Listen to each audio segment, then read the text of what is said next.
صحبت اللہ والوں کی اپنا رنگ دکھا جاتی ہے صحبت اللہ والوں کی اللہ سے ملوا جاتی ہے صحبت اللہ والوں کی صحبت اللہ والوں کی حق سفیر ہے یہ بدر منیر ہے یہ حق سفیر ہے یہ بدر منیر ہے یہ روشن دماغ ہے یہ روشن ضمیر ہے یہ روشن دماغ ہے یہ روشن ضمیر ہے یہ ان کی وفائے پیاری ان کی ادائے پیاری ان کی صدائے پیاری ان کی دعائیں پیاری ہے خوش نصیب لوگوں ہے خوش نصیب لوگوں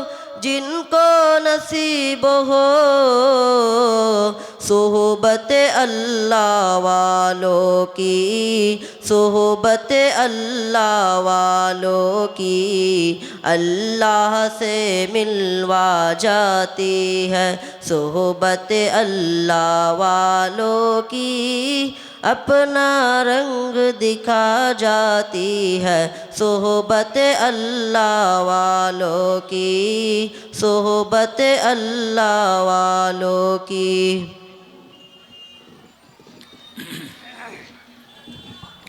বলার বেশিক্ষণ সময় হয় না। দেশ যখন জর্জরিত অবস্থায়, সেই সময় দারুল উলুম নাদওয়াতুল উলামা বলে একটা ইসলামিক শিক্ষা প্রতিষ্ঠান গঠন করা হয়েছিল লখনৌ, উত্তরপ্রদেশের রাজধানী লখনৌতে। এবং তার আগে দারুল উলুম দেওবন্দ, মাদ্রাসা সাহারুল উলুম, সাহারানপুর ইত্যাদি বড় বড় মাদ্রাসা তৈরি হয়ে গেছে। প্রয়োজন পড়েছিল এমন একটি শিক্ষা প্রতিষ্ঠান গড়া হোক যেখানে নতুন এবং পুরানত্বের সঙ্গম হবে, জাদিদ আর কদিম কা সঙ্গম, অর্থাৎ যেখানে কোরআন হাদিস ইত্যাদি পরিপূর্ণরূপে থাকবে এবং তার সঙ্গে সঙ্গে এই যুগোপযোগী যা কিছু দরকার, আমাদের এখানে হলে বাংলা, উত্তরপ্রদেশ হলে উর্দু, তার সঙ্গে প্রয়োজনীয় বিজ্ঞান, ইংরাজি এবং ফিলোসফি, রাজনীতি ইত্যাদি ইত্যাদি একজন মৌলানা সাহেবের যে সাধারণ জ্ঞান রাখা দরকার, এই মর্মে সারা ভারতবর্ষে কনফারেন্স হয়, এইরকম একটা প্রতিষ্ঠানের দরকার। নাদওয়া মানে সংগঠন, নাদওয়া মানে কমিটি, তা কলকাতায় হয়েছে, লাহোরে হয়েছে, বিভিন্ন জায়গায় হয়েছে। পরবর্তীকালে শুধু স্থানটা নির্বাচন করা হয়েছে উত্তরপ্রদেশের গোমতী নদীর তীরে, যেখানে লখনৌ বিশ্ববিদ্যালয় আছে, এবং তার পাশেই একটা স্থানকে চয়েস করা হয়েছে। নাদওয়া মানে কোনো ব্যক্তি বিশেষের প্রতিষ্ঠান নয়, যে এমন একটা শিক্ষা প্রতিষ্ঠান হবে সেখানে কোর্সটা বাড়ানো হয়েছে 16 বছরের কোর্স, যেখানে আধুনিক শিক্ষা প্রয়োজন মাফিক দেওয়া হবে। উদ্দেশ্য হলো কোরআন হাদিসের শিক্ষা, একে বিকাশ ঘটানো। সেই প্রতিষ্ঠানের সাহেব হযরত মাওলানা খালেদ নদভী গাজীপুরি সাহেব, এবং আমরা পড়াশোনা করেছি। অনেকে এই শিক্ষা প্রতিষ্ঠান সম্পর্কে পরিচিত নন। এর স্বনামধন্য তারকা হযরত মাওলানা সৈয়দ আবুল হাসান আলী নদভী রহমতুল্লাহ আলাইহি বিশ্ববন্দিত এবং বিশ্ব পরিচিত। কাবা শরীফের দরজা খোলা হতো না কোনো এমন বিশেষ ব্যক্তির জন্য, খোলা হতো না। হযরত মাওলানা আবুল হাসান নদভী রহমতুল্লাহ আলাইহি যখন মক্কা শরীফে যেতেন, তো ওখানকার বাদশাহ এসে দরজা খুলে দিতেন কাবার দরজা ভিতরে প্রবেশ করার জন্য, চাই উনি নামাজ পড়ুন বা নাই পড়ুন। যাই হোক, এই প্রতিষ্ঠান ধীরে ধীরে বিকশিত হচ্ছে। আমাদের দারুল উলুম দেওবন্দ, দারুল উলুম নাদওয়াতুল উলামা, মাদ্রাসা সাহারানপুর, বড় বড় মাদ্রাসা আছে, সর্বত্রই দিনের খেদমত চলছে। আল্লাহ পাক আমাদের এনার কথা বোঝার তৌফিক দান করুন।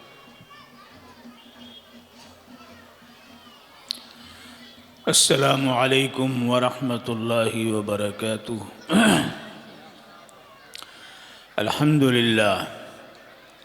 الحمد لله نحمده ونستعينه ونستغفره ونؤمن به ونتوكل عليه ونعوذ بالله من شرور أنفسنا ومن سيئات أعمالنا. من يهده الله فلا مضل له ومن يضلله فلا هادي له.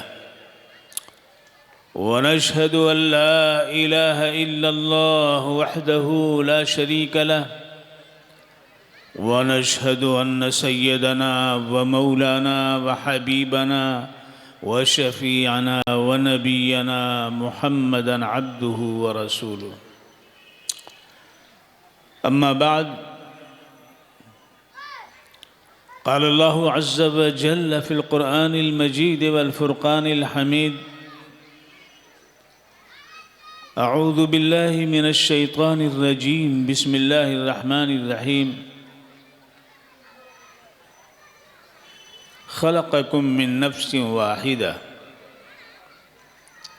وجعل منها زوجها وأنزل لكم من الأنعام 8 أزواج يخلقكم في بطون أمهاتكم خلقا من بعد خلق في ظلمات 3 ذلكم الله ربكم لا إله إلا هو فأنى تصرفون. إن تكفروا فإن الله غني عنكم ولا يرضى لعباده الكفر وإن تشكروا يرضه لكم. صدق اللہ العظیم. معزز حاضرین، دارالعلوم جگدیہ حنانیہ کا یہ سالانہ اجلاس ہو رہا ہے اور ہمیں آپ کی محبت کا شکریہ بھی ادا کرنا ہے، اور خاص طور سے اس ادارے کے ذمہ داران جو ہر سال مجھے یاد کرتے ہیں، اور مجھے بھی ایک لگاؤ سا اس ادارے سے ایسا ہو گیا ہے کہ سال بھر ہم بھی یاد کرتے رہتے ہیں جگدیہ کو. جس طرح جگ لوگ یاد کرتے ہیں، ایسی جگدیہ کے اندر جو ہے جگ بھی شامل ہے اور دیا بھی شامل ہے. جگ کے معنی زمانے کے آتے ہیں اور دیا کے معنی روشنی کے آتے ہیں. زمانہ بھی چاہیے، اور زمانہ روشن ہو، منور ہو، یہ بھی چاہیے. اور دونوں کے ساتھ ایک تیسری چیز چاہیے جس کی وجہ سے روشنی بڑھتی چلی جاتی ہے اور زمانہ اس کی صالحیت، نافعیت بڑھتی چلی جاتی ہے. وہ تیسری چیز کیا ہے؟ وہ محبت ہے، شفقت ہے، رحمت ہے، چاہت ہے، حسن انسجام ہے، تجمل ہے، ہم آہنگی ہے. لہذا حنان کے معنی یہی ہوتے ہیں. تو دیکھیے یہ ادارہ جو ہے، اس کے نام کے اندر اللہ نے تینوں صفات رکھی ہیں. جگ بھی ہے، دیا بھی ہے اور حنانیہ بھی ہے. لہذا یہی وہ شفقتیں ہیں، رحمتیں ہیں، مودتیں ہیں کہ آپ اس کے اس پریسر میں آ کر کے، اس میدان میں آ کر کے سالانہ اجلاس میں شریک ہو کر کے ہماری مائیں بہنیں بھی اور آپ بھی ایک طرح کا سکون، قلبی سکون محسوس کرتے ہیں، اور دین کا بہت کچھ علم لے کر کے آپ جاتے ہیں. صبح سے لے کر کے شام تک سلسلہ چلتا رہا طلباء کا، اور شام سے یہ سلسلہ اکابر علماء کا شروع ہوا ہے، اور یہ صبح تک انشاءاللہ چلتا رہے گا. آپ سن کر کے جائیں گے، انشاءاللہ زندگی میں اس سے بڑی تبدیلی واقع ہوگی. آپ یقیناً ابھی حضرت مولانا شمس الدین صاحب ندوی وہ آیت پڑھ کر کے آپ کو سمجھا رہے تھے، بتا رہے تھے، جس سے آیت کے سیاق میں یہ بات سمجھ میں آ رہی تھی کہ یہ زبان بھی اللہ کی نعمت ہے. اختلاف السنتکم و الوانکم، ایک ہی زبان ہے. اللہ نے ہمارے جسم میں جتنے اعضاء دیے ہیں، دو دیے ہیں. 2 ہاتھ دیے ہیں، 2 پیر دیے ہیں، 2 آنکھیں دی ہیں، 2 کان دیے ہیں، 2 جبڑے دیے ہیں، 2 پھیپھڑے دیے ہیں، 2 کڈنیاں دی ہیں. سب دیا ہے کہ نہیں دیا ہے؟ سارے اعضاء اللہ نے 2 دیے ہیں. کیوں؟ تاکہ ہمیں سکون ملے. اگر ایک ہوتا اور ایک نہ ہوتا، آنکھ ہوتی ایک ہی، تو ہمیں لوگ کیا کہتے؟ کانا کہتے کہ نہیں کہتے؟ کنوا کے بلا دو، تو کنوا سن کر کے دل ٹوٹتا کہ نہیں ٹوٹتا؟ اللہ کا فضل ہے کہ اس نے ہمیں 2 آنکھیں دی. اور اگر ایک بڑی آنکھ ہوتی، ایک چھوٹی آنکھ ہوتی، ایک بیل کی آنکھ ہوتی اور ایک ہاتھی کی آنکھ ہوتی، تو پھر بتائیے کیا کرتے ہیں ہم؟ کتنے چھپتے چھپاتے رہتے، کیسا جو ہے منظر قبیح ہوتا، دیکھنے کے لائق نہیں ہوتا۔ اس مالک نے ہمیں ایسی آنکھیں دی جس میں حسن ہے، جس میں چاہت ہے، جس میں کشش ہے، جس میں رونق ہے، جس میں رعنائی ہے، جس میں زیبائی ہے، اور جس میں ایسی اللہ رب العزت نے کشش ثقل رکھی ہے کہ کھنچتا چلا جاتا ہے انسان ایک نظر میں۔ آنکھوں آنکھوں میں اشارے ہو گئے، آنکھوں آنکھوں میں اشارے ہو گئے، ہم تمہارے تم ہمارے ہو گئے۔ ایک نظر میں کہاں سے کہاں معاملہ پہنچ جاتا ہے۔ تو اللہ نے ایسی پیاری آنکھیں ہم کو عطا فرمائی ہیں۔ ایک ہاتھ بڑا ہوتا اور ایک ہاتھ چھوٹا ہوتا تو کیا ہوتا؟ کیسے نظر آتے ہم؟ ایک پیر بڑا ہوتا، ایک پیر چھوٹا ہوتا تو ہم چل نہیں پاتے۔ اللہ اس پہ قادر تھا۔ پھر اس مالک نے، عجیب بات ہے کہ ہمیں پیدا کیا تو ایک جان سے پیدا کیا اور اس جان کا جوڑا بھی اسی سے بنا دیا۔ لہذا بیوی ہماری جو ہے، عورتیں جو ہماری ہیں، ان کا جو ہے میٹیریل، یعنی جس سے کوئی چیز بنائی جاتی ہے اس کو میٹیریل کہتے ہیں۔ آپ گھر بناتے ہیں، آپ جھوپڑی ڈالتے ہیں، اسی اعتبار سے اس کا میٹیریل بھی لاتے ہیں کہ نہیں لاتے ہیں؟ ایسا نہیں کہ جھوپڑی بنائیں اور اوپر آپ جو اینٹیں رکھ دیں تو جھوپڑی ٹھہرے گی؟ نہیں ٹھہرے گی۔ آپ جھوپڑی بنا رہے ہیں تو اوپر اس کی چھت بھی جھوپڑی کے اعتبار سے آپ بناتے ہیں۔ لہذا اللہ تبارک و تعالیٰ نے ہمیں بنایا تو ہمارا جوڑا جو ہے وہ بیل یا گائے کو نہیں بنایا، بھینس کو نہیں بنایا وہ چاہتا تو بنا دیتا۔ جیسا کہ ہمارے برادران وطن کو، سمجھ گئے آپ، انہوں نے ہاتھی کا سر لگا دیا، کئی ہاتھ بنا دیے، کئی سر لگا دیے، لگائے کہ نہیں لگایا؟ یہ ان کی بات ہے، ان کو اس پر یہی نہیں ہوا کہ دو آنکھ سے کیسے کوئی دیکھ سکتا ہے چاروں طرف، تو 4 سر لگا دیے۔ 2 ہاتھ سے کیسے کسی پر اپنی قوت کا، طاقت کا، بل کا مظاہرہ کر سکتا ہے، تو 8 بھجائیں لگا دی، 8 لگا دیا، کسی میں تلوار پکڑا دیا، کسی میں کچھ اور پکڑا دیا، کسی میں کچھ اور پکڑا دیا۔ یہ انسان کی وہ شکی مزاج کی یہ گویا کہ مظاہرہ ہے، منظر ہے جو ہمارے سامنے ہے۔ پھر یہ کہ اللہ رب العزت نے ہمیں پیدا کیا تو کہاں پیدا کیا؟ خلقکم من نفس واحدہ وجعل منها زوجها، اسی سے اس کی بیوی کو بھی پیدا کیا، جوڑے کو بھی پیدا کیا۔ اگر یہ جوڑا نہ ہوتا تو اگر ہاتھ نہ ہو تو لولا کہلاتے، آنکھ نہ ہو تو کانا کہلاتے، پیر نہ ہو تو لنگڑا کہلاتے، ہوتے کہ نہیں؟ کان ایک کٹا ہوا ہو تو کنکٹا کہلاتے، اور اگر ایک ہونٹ اوپر کھچی ہوتی ہے کہ نیچے کھچی ہوتی تو پتہ ہی کیا منظر ہوتا، ہم کیسے نظر آتے۔ اللہ تبارک و تعالیٰ نے سارے اعضاء کو جوڑا جوڑا بنایا۔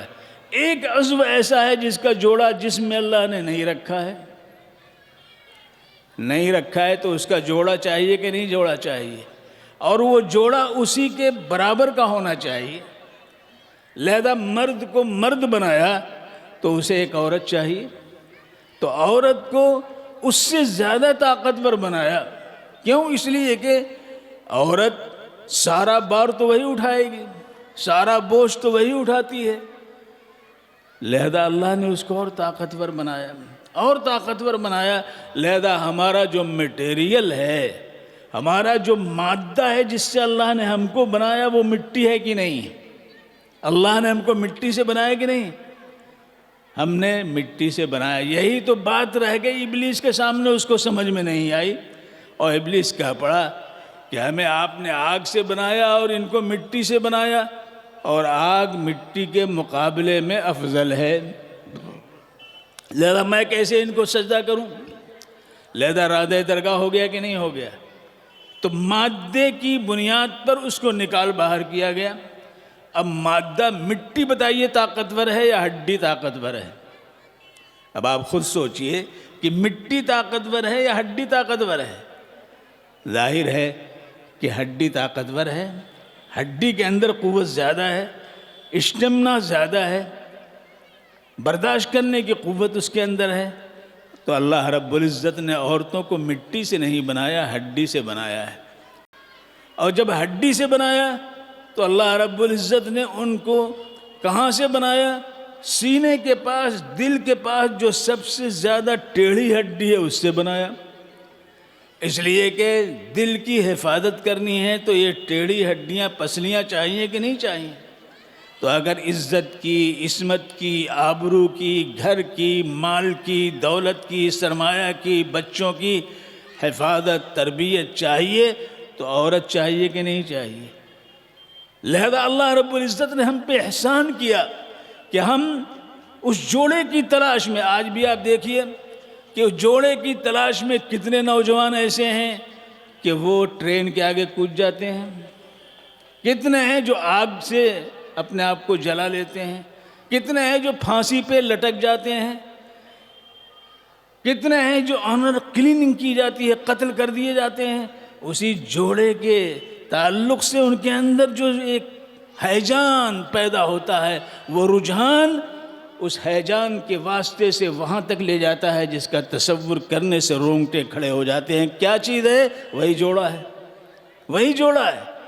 تو اللہ تبارک و تعالیٰ نے اس جوڑے کو حاصل کرنے کے لیے ایک آسان طریقہ ہمیں عطا فرمایا، آسان طریقہ عطا فرمایا جسے ہم نکاح کہتے ہیں، جسے ہم کیا کہتے ہیں؟ نکاح کہتے ہیں. اور ایک بات دیکھیے، میں آپ کو نقطے کی بتانا چاہتا ہوں. وہ بات یہ ہے کہ ہر کام سے ایک تصرف کا حق ملتا ہے، ہر عمل سے ایک تصرف، یعنی اس پر آپ اپنے مزاج، عقل، دانائی کے مطابق فیصلہ کرتے ہیں. مثلا آپ کے پاس کھیت ہے تو کھیت میں آپ ایک تصرف کر سکتے ہیں، یعنی اس میں جو پیداوار ہے اس کو کاٹ کے گھر لے آئیں، اس کو بیچ دیں یا کھائیں. یہی تصرف ہوگا، یہی تصرف ہوگا. آپ کی دکان ہے، دکان میں آپ بیٹھے ہیں، سامان کو آپ بیچ رہے ہیں، پیسہ لے رہے ہیں. لیکن نکاح کے ذریعے جان پر بھی تصرف کا حق ملتا ہے اور مال پر بھی تصرف کا حق ملتا ہے، دونوں پہ تصرف کا حق ملتا ہے. نکاح وہ شے ہے، حضرت حضور اکرم صلی اللہ علیہ وآلہ وسلم نے ام المومنین حضرت خدیجۃ الکبریٰ رضی اللہ تعالی عنہ سے جب نکاح کیا تو حضرت خدیجۃ الکبریٰ نے اپنے آپ کو بھی آپ کے حوالے کیا اور اپنے مال و منال کو بھی آپ کے حوالے کیا. تو دونوں پر تصرف حضور صلی اللہ علیہ وسلم نے کیا کہ نہیں کیا؟ لہذا آپ جب نکاح کرتے ہیں، شادی کرتے ہیں تو دو تصرفات آپ کو ملتے ہیں اس نکاح کے عوض میں، نکاح کے بدلے میں. لہذا آپ جان پر بھی تصرف، اس کی عزت آپ کے ہاتھ میں ہے، اس کی عصمت آپ کے ہاتھ میں ہے، اس کا خرچہ آپ کے ہاتھ میں ہے، دوا دارو کرنا آپ کے ہاتھ میں ہے. اور اگر وہ صاحب مال ہے تو اس مال سے بھی آپ ضرورت کے مطابق آپ بھی خرچ کر سکتے ہیں اور وہ بھی خرچ کر سکتی ہے. حضرت ابو سفیان بڑے مالدار تھے، لیکن حدیث میں آتا ہے کہ مسیک تھے، رجل مسیکن. مسیک کہتے ہیں جو رگڑ رگڑ کے خرچ کرے، جلدی دے نہیں، جلدی نکالے نہیں، 10 دفعہ مانگی ہے تو جا کر کے نکالتا ہے. تو حدیث میں آتا ہے کہ ان کی اہلیہ حضرت ہند آئیں اور حضور صلی اللہ علیہ وسلم سے انہوں نے کہا، حضور ابو سفیان جو ہیں وہ خرچ کرنے میں ذرا بہت رگڑتے ہیں، تنگ ہیں، تو بچوں پر خرچ کرنے کے لیے میں ان کے مال سے ان کی اجازت کے بغیر لے سکتی ہوں یا نہیں لے سکتی ہوں؟ کس نے پوچھا؟ ابو سفیان کی بیوی نے پوچھا. اللہ کے رسول نے فرمایا لے سکتی ہو. تو تصرف ہو گیا کہ نہیں ہو گیا؟ تو شوہر بیوی کے مال سے اور بیوی شوہر کے مال سے، شوہر بیوی کی جان سے اور بیوی شوہر کی جان سے وہ تصرفات کرنے کا ان کو حق ملتا ہے جو دنیا میں کوئی حق نہیں دے سکتا ہے اس کے علاوہ. اگر وہ حق دیتا ہے تو وہ ظالم ہے، وہ طاغی ہے، وہ متمرد ہے، وہ سرکش ہے، وہ عاتی ہے، وہ اللہ کا نافرمان ہے، وہ زانی ہے. زنا کرتا ہے کہ اگر شادی اس کی نہیں ہوئی ہے اور ایسا کرتا ہے تو اس کو 100 کوڑے لگائے جائیں گے، اور اگر مر گیا ان کوڑوں سے تو جتنے کوڑے باقی ہوں گے اس کی قبر پر وہ کوڑے لگائے جائیں گے، اتنا سخت معاملہ ہے۔ اور اگر شادی شدہ ہے اور کسی کے ساتھ اس نے زنا کیا تو ایسی صورت میں اس کو پتھر سے مار مار کر کے ختم کر دیا جائے گا، کوئی رحم نہیں کرے گا۔ اللہ نے خود فرمایا کہ اس پر رحم نہ کرو، رحم کا احساس بھی نہ ہو، ایسا ظالم ہے۔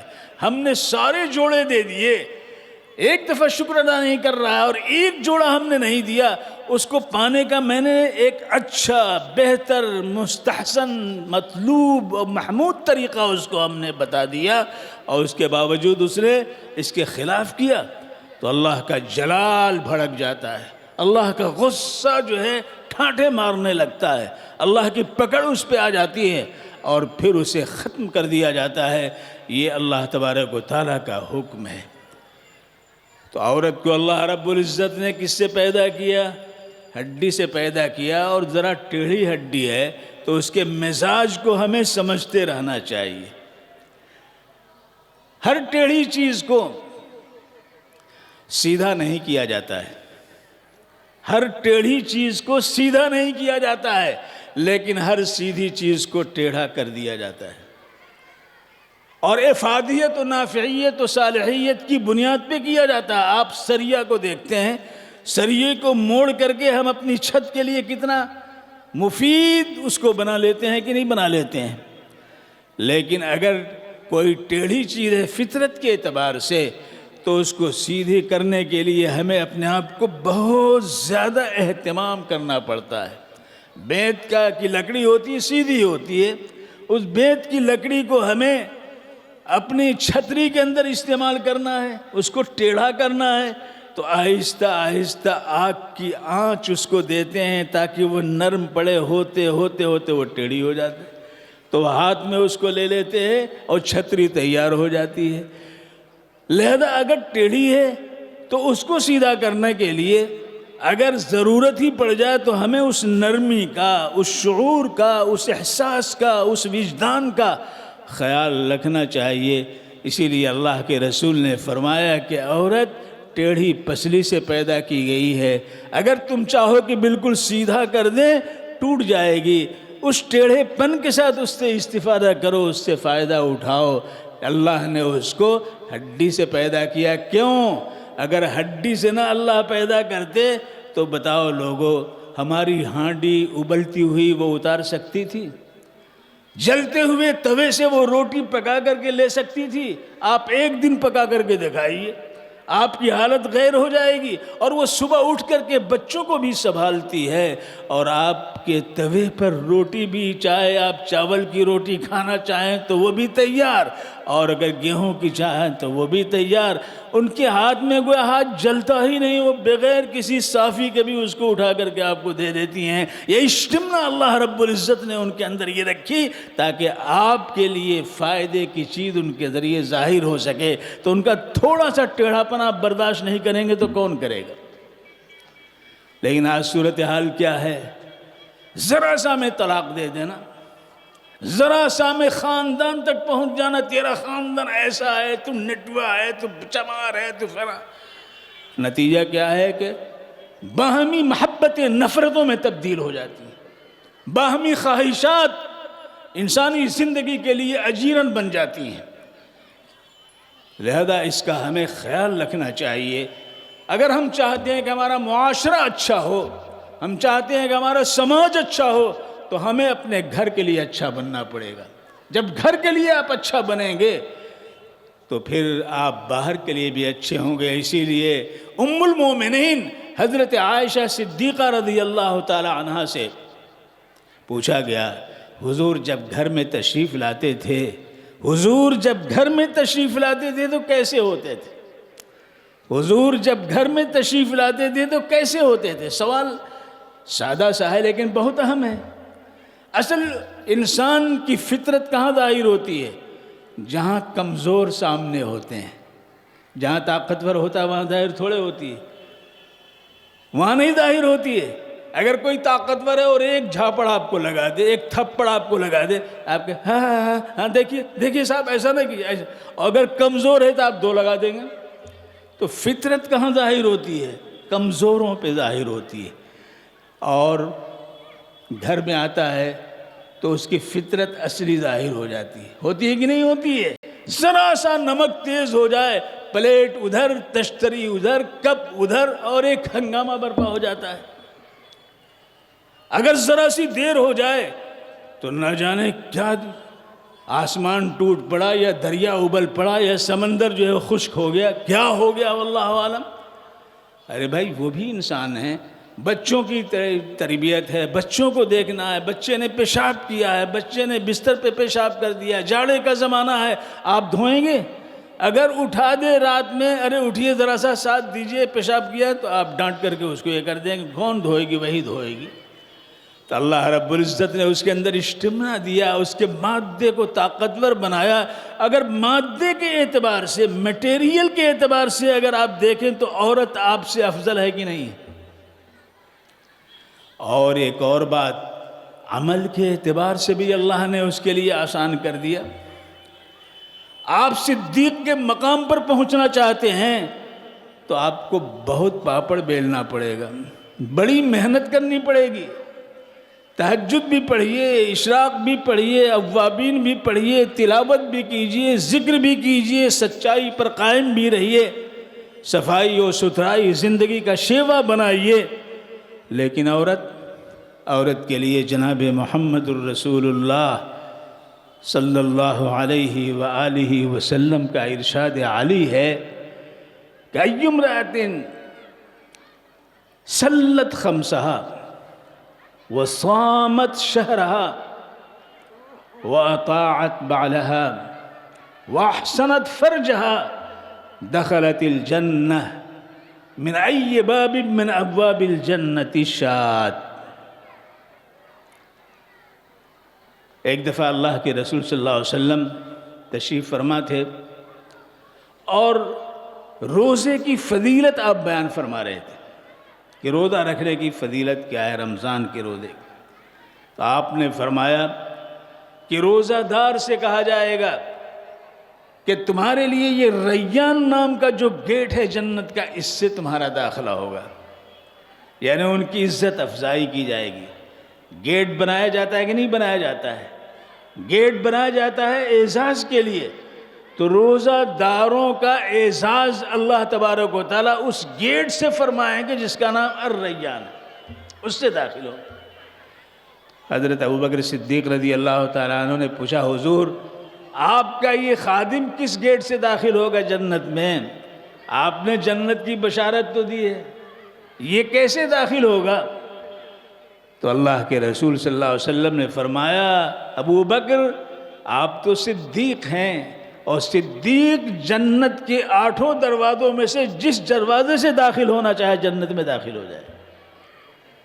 اب عورتوں کے لیے کیا کہا جا رہا ہے کہ وہ عورت جو 5 وقت کی نماز پڑھ لے، 1 مہینے کا روزہ رکھ لے، اور اپنی آبرو عزت کی حفاظت کرے اور اپنے شوہر کی بات مانے، تو اللہ تبارک و تعالیٰ اسے کہیں گے جنت کے جس دروازے سے چاہو تم جنت میں داخل ہو جاؤ۔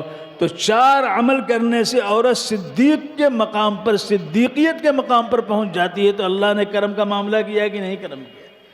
کیوں؟ اس لیے کہ اس کو برداشت کرنا ہے، اس کو سماج کو بنانا ہے، اس کو معاشرے کی تشکیل کرنی ہے، معاشرے کو وجود میں لانا ہے، بچوں کو نیک بنانا ہے، بچوں پر محنت کرنی ہے، ان کی صرف مادی جسمانی تربیت ہی نہیں بلکہ علمی، روحانی اور فکری اور وجدانی یہ بھی تربیت اس کے ذمہ ہے۔ اسی لیے بچیوں کا، عورتوں کا، ان کی تعلیم و تربیت کا نظم کرنا ہم پہ فرض ہے۔ وہ بن جائیں تو انشاءاللہ سماج بنتا چلا جائے گا، ہماری روح بھی پوتر ہوگی اور ہمارا جسم بھی پاک و صاف ہوگا۔ لہذا اللہ رب العزت نے اسی لیے فرمایا، خلقکم من نفس واحدہ وجعل منها زوجها وانزل لکم من الانعام 8 ازواج۔ دیکھیے بیوی کے تذکرے کے بعد جوڑے کے لیے قوت چاہیے، طاقت چاہیے، غذا چاہیے، چاہیے کہ نہیں چاہیے؟ اللہ رب العزت نے قرآن پاک میں اس مقام پہ سورہ زمر کے اندر کیا فرمایا؟ اور اسی ذات نے تمہارے لیے اتارا ہے۔ کیا اتارا ہے؟ آج تک شاید ذہن میں آپ کے نہ آیا ہو کہ آپ کی گائے جو دودھ دیتی ہے، یہ دودھ دینے والی گائے زمین سے پیدا ہوئی ہے یا کہاں سے آ گئی؟ اللہ کیا کہہ رہا ہے؟ وَأَنزَلَ لَكُم مِّنَ الْأَنْعَامِ ثَمَانِيَةَ أَزْوَاجٍ، اور وہی وہ ذات ہے جس نے تمہارے لیے چوپائے اتارے ہیں، 8 قسم کے چوپائے۔ 8 قسم سے چوپائے یعنی 4 جوڑے، اونٹ، اونٹنی، گائے، بیل اور گائے، خصی یعنی بکرا اور بکری، اور بھیڑ و دمبا۔ بھیڑ اور بھیڑا، یہ 8 اللہ نے تمہارے لیے اتارے، 8 ازواج، تاکہ آپ ان سے استفادہ کریں۔ لیکن ایک بات میں آپ سے پوچھتا ہوں، یہ بتائیے گائے دودھ دیتی ہے؟ دیتی ہے؟ نہیں دیتی ہے۔ گائے دودھ دیتی ہے؟ ارے بولو نا بھائی، گائے یہاں ہوتی ہے کہ نہیں ہوتی ہے؟ گائے دودھ دیتی ہے؟ نہیں دیتی ہے۔ ارے اس وقت دیتی ہے جب آپ اس کے نیچے بالٹی رکھتے ہیں، جب آپ ایک پیڑھا لے کے بیٹھ جاتے ہیں، اور جب آپ اس کے تھن کو ذرا نرم کرنے کے لیے ہاتھ پھیرتے ہیں، انگلیاں اس پر پھیرتے ہیں، اور اس کو ناد میں جو ہے کچھ کھلانے کے لیے ڈال دیتے ہیں، اور اس کے بچے کو قریب کر دیتے ہیں، یہ ساری باتیں کرتے ہیں، دم کو پکڑ کر کے باندھ دیتے ہیں، تب جا کر کے گائے دودھ دیتی ہے، یعنی لینا پڑتا ہے، وہ دیتی نہیں ہے۔ گائے دودھ دیتی نہیں ہے، دودھ نکالنا پڑتا ہے۔ جب یہ ساری ترکیبیں آپ کرتے ہیں تب جا کے گائے دودھ دیتی ہے، بھینس دودھ دیتی ہے۔ تو محنت کرنی پڑتی ہے نا بھائی، کوشش کرنی پڑتی ہے، اور کوشش کی بنیاد پر خوشیاں ملتی ہیں۔ کوشش کی بنیاد پر کیا ملتی ہیں؟ خوشیاں ملتی ہیں۔ آج جن بچوں کی یہاں دستار بندی ہوگی، جن بچوں کی پگڑیاں باندھی جائیں گی، انہوں نے کئی سال یہاں محنت کی ہے کہ نہیں محنت کی؟ آج اس کوشش کے نتیجے میں ان کو خوشی ملے گی کہ ان کے سروں پر پگڑی باندھی جائے گی۔ تو ہمیشہ یاد رکھیے کہ کوشش کے نتیجے پر خوشیاں ملتی ہیں، اور بغیر کوشش کے اگر کچھ چاہے آدمی تو کیا ملتا ہے؟ ڈپریشن ملتا ہے، ٹینشن ملتا ہے، اس لیے کہ وہ چیز ملتی ہی نہیں ہے بغیر کوشش کے لینا چاہے تو اللہ تبارک و تعالیٰ نے فرمایا وَأَنزَلَ لَكُم مِّنَ الْأَنْعَامِ 8 ازواج، اور اسی نے اتارا ہے آسمان سے من الانعام 8 ازواج، یہ 4 جوڑے اور 8 قسم کے یہ جانور چوپائے جو حلال ہیں۔ حلال ہے، گائے حلال ہے نا بھائی؟ آپ لوگ تو ماشاءاللہ کیا کہتے ہیں، روزانہ جو ہے پائے کھاتے ہوں گے، سردی کا زمانہ ہے، ہم لوگ لکھنؤ میں تو ترستے ہیں۔ حلال ہے لیکن حکومت کا جلال ہے، کھا لیں تو بوال ہے، لہذا سب چاہتے ہوئے ہم لوگ نہیں کھا پاتے ہیں۔ آپ کو اللہ رب العزت نے ابھی ایسی ریاست دی ہے، ایسا موقع دیا ہے کہ اللہ کا شکر کر کے کھاؤ تاکہ یہ چیز قائم رہے۔ جس عمل پہ، جس چیز میں شکر ادا کیا جاتا ہے، اللہ تبارک و تعالیٰ اس کو بڑھاتے چلے جاتے ہیں۔ لَئِن شَكَرْتُمْ لَأَزِيدَنَّكُمْ وَلَئِن كَفَرْتُمْ إِنَّ عَذَابِي لَشَدِيدٌ، اگر تم شکر کرو گے تو ہم بڑھاتے چلے جائیں گے، لہذا آپ شکر کے ساتھ کھایا کیجئے۔ تو اللہ تبارک و تعالیٰ نے یہ چوپائے ہمیں دیے جو حلال ہیں، لیکن ایک بات یاد رکھیے، اللہ رب العزت نے حلال تو کیا ہے، لیکن حلال کب ہوں گے؟ 3 شرطیں جب پائی جائیں گی۔ یہاں ہمارے علماء موجود ہیں، ایسا نہیں کہ گائے موجود ہے بس آپ کھا ڈالیں اس کو، اس کے تھن کو کاٹ کر کے، یا چربی ہے دمبے کے اوپر اس کو کاٹ کر کے اس کو جو ہے سینک کر کے کھا لے، نہیں، حرام ہے وہ۔ حلال ہے لیکن آپ کے لیے کھانے کے ذیل میں حلال ہونے کے لیے 3 شرطیں ہیں۔ نمبر 1 یہ ہے کہ ذبح کرنے والا مسلمان ہو، غیر مسلم نہ ہو۔ نمبر 2، ذبح کرنے والا مسلمان ہے لیکن وہ بسم اللہ پڑھ کر کے ذبح کرے، ایسا نہ ہو کہ بغیر بسم اللہ کے ذبح کر دے۔ بہت سے یہ مرغے کاٹنے والے کھٹا کھٹ کاٹتے ہیں، نہ وہ اس کا لحاظ کرتے ہیں کہ اوپر سے کاٹ رہے ہیں یا نیچے سے کاٹ رہے ہیں، بسم اللہ پڑھ رہے ہیں کہ نہیں پڑھ رہے ہیں۔ تو بتائیے